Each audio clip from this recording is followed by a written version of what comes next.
Bonjour, bienvenue dans cette deuxième partie de la séquence associée à l'architecture des microprocesseurs.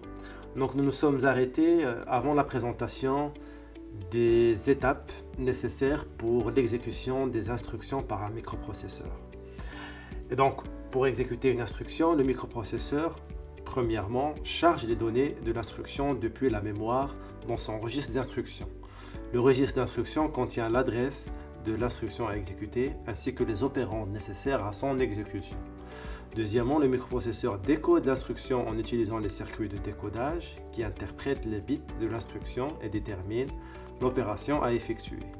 Troisièmement, le microprocesseur exécute l'instruction en effectuant l'opération spécifiée sur les données.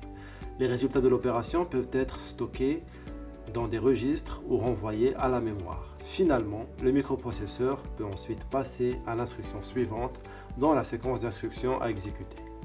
Détaillons maintenant le rôle des composants principaux du microprocesseur. Les registres sont des zones de mémoire rapide où sont stockées temporairement les instructions afin qu'elles soient exécutées. Nous avons également la mémoire cache, qui est une mémoire rapide qui réduit les délais d'attente des informations stockées en mémoire vive. Et l'unité d'instruction, qui lie les données qui arrivent et les achemine vers l'unité de contrôle. Cette unité de contrôle comprend le séquenceur qui synchronise l'exécution des instructions au rythme de l'horloge, du compteur ordinal et du registre d'instructions qui contient toutes les instructions. Ensuite, l'unité de calcul accomplit les tâches reçues par l'unité d'instruction. L'unité de calcul comprend la UAL pour unité arithmétique et logique qui assure les calculs basiques de l'arithmétique ainsi que les opérations logiques. Le FPU pour Floating Point Unit effectue les opérations complexes à virgule que l'UAL ne peut opérer. C'est pour cela qu'il nécessite généralement une unité matérielle spécialisée.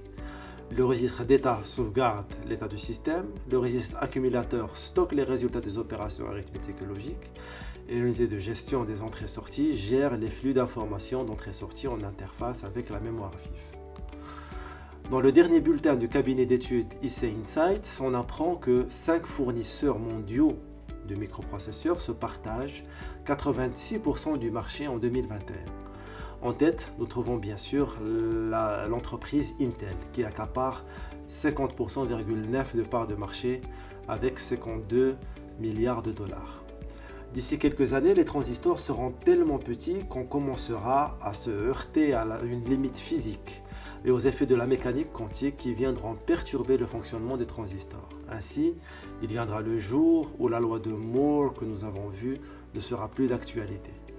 Cependant, les chercheurs, et heureusement qu'ils sont là, travaillent pour remédier à ce problème. Depuis quelques années, des chercheurs développent des ordinateurs quantiques. Un ordinateur quantique utilise des bits quantiques appelés qubits, qui peuvent prendre une valeur de 0 ou de 1, ou une superposition de 1 et de 0. Avec ces bits quantiques, on a accès à des portes quantiques qui sont différentes des portes classiques qu'on vient de voir. Plus on a de qubits, plus le processeur quantique sera puissant. Récemment, Google a présenté Sycamore, son ordinateur quantique doté de 54 qubits. Les performances sont inouïes. Sycamore a réalisé un calcul en 200 secondes, alors qu'un supercalculateur classique aurait pris 10 000 années avec le même algorithme. Cependant, il faudra plusieurs dizaines d'années avant d'exploiter ces processeurs quantiques. Le problème est que Sycamore fait beaucoup d'erreurs à cause de l'aspect instable des qubits et il ne peut exécuter qu'un seul algorithme à la fois. Autant dire qu'il reste beaucoup à faire dans le domaine des ordinateurs quantiques. Nous terminons cette vidéo dédiée au fonctionnement et à l'architecture du microprocesseur par quelques caractéristiques du microprocesseur indispensables à connaître.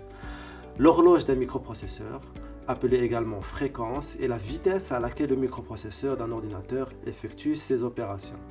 Elle est mesurée en Hertz et indique le nombre de cycles d'horloge qu'un processeur peut effectuer en une seconde.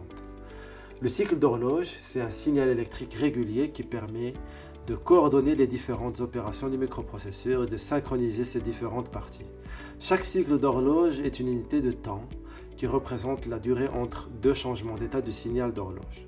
Pendant chaque cycle d'horloge, le processeur exécute une série d'opérations internes telles que la récupération des instructions depuis la mémoire, le traitement des données, la mise à jour des registres, etc. Nous avons également les microprocesseurs à plusieurs cœurs.